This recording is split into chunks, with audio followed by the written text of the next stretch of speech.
మహాభారతం రేంజ్లో family war Lenin అనే పేరు, దానికి తోడు అఖిల్ అక్కినేని ఇప్పటి వరకు చూడని మాస్ అవతార్లో కాంబినేషన్ ఎలా ఉంటుందో ఊహించండి. ఎన్నో వాయిదాల తర్వాత లెనిన్ జూలై 10న థియేటర్కి వచ్చేసింది. ఫస్ట్ డే ఫస్ట్ షో చూసేశా. అఖిల్కి డిజర్వ్ అయిన బ్లాక్ బస్టర్ ఇదేనా? నో స్పాయిలర్స్తో మాట్లాడుకుందాం. డైరెక్టర్ మురళీకిషోర్ అబ్బూరు తెరకెక్కించిన లెనిన్లో అఖిల్ అక్కినేని, భాగ్యశ్రీ బోర్సే లీడ్ రోల్స్లో ఉన్నారు. శివాజీ, బ్రహ్మాజీ, ఈశ్వరీరావు, సునీల్ కీ రోల్స్ చేశారు. మ్యూజిక్ తమనేస్. స్టోరీ అంతా చిత్తూరు డిస్టిక్లో శ్రీరామపురం అనే పవిత్రమైన ఊరిలో. అక్కడ నెత్తురు నేల మీద పడకూడదు అనే నమ్మకం. కానీ ఏం జరుగుతుంది? అదే సినిమా. ముందుగా చెప్పాల్సింది, ఇది కొత్త Akhil. Rugged, raw bulked, rural look, body language అదిరింది. విలన్స్ ని రిక్వెస్ట్ చేసి తర్వాత ఊచకోత కోయడం థియేటర్లు ఈలలతో దద్దరిల్లిపోతాయి. High action with emotional depth. సినిమా అదే ఇచ్చింది. స్ట్రాంగ్ ఎమోషనల్ కోర్ ఉంది.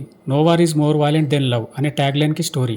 ఎపిక్ టచ్ ఉన్న కమర్షియల్ మూవీ. ఇష్టపడే వాళ్ళకి ఫుల్ కిక్. తమన్ బీజేఎం మాత్రం నెక్స్ట్ లెవెల్. ప్రతి ఫ్రేమ్ ని ఎలివేట్ చేస్తాడు. Soul of Lenin BGM already social మీడియాలో వైరల్. భాగ్యశ్రీ స్టేజ్ ఆర్టిస్ట్ భారతిగా ఇంప్రెస్ చేసింది. అఖిల్ తో కెమిస్ట్రీ బాగా సెట్ అయింది. ముందు శ్రీలీల అనుకున్నారు, డేట్స్ కుదరగా భాగ్యశ్రీ వచ్చింది. హానెస్ట్ గా చెప్పాలంటే ఫ్రేమ్ 1 నుంచి నాన్ స్టాప్ యాక్షన్ ఎక్స్పెక్ట్ చేస్తే కాస్త స్లో అనిపించింది. లెనిన్ అంటే కమ్యూనిస్ట్ ఐడియాలజీ ఏమీ లేదు. పాలిటిక్స్ ఎక్స్పెక్ట్ చేసి వెళ్తే డిసప్పాయింట్ అవుతారు. సునీల్ గెటప్ సీను, క్యారెక్టర్స్ కి ఇంకాస్త డెప్త్ ఇవ్వాల్సింది. ఫ్యాన్స్ అఖిల్స్ బెస్ట్ హిట్ అంటున్నారు. దాదాపు డికేడ్ నుంచి అఖిల్ కి సాలిడ్ బ్లాక్ బస్టర్ లేదు. లెనిన్ హిట్ ఆఫ్ ఫ్లాపా? అఖిల్ ఫ్యాన్స్ అయితే ఇది ఖచ్చితంగా career best performance. Normal audience కి కూడా solid commercial package. Action, romance, drama, family, emotions అన్ని ఉన్నాయి. ఇంటర్వెల్ బ్లాక్ అయితే మామూలుగా ఉండదు. ఫైనల్ గా నా రేటింగ్ 3.25/5. నా ఒపీనియన్ లో ఈ మూవీ మాస్ ఆడియన్స్ కి కనెక్ట్ అవుతుంది. మీరు లెనిన్ చూసారా? చూస్తే కామెంట్ చేయండి. మన ఛానల్ని సబ్స్క్రైబ్ చేయండి.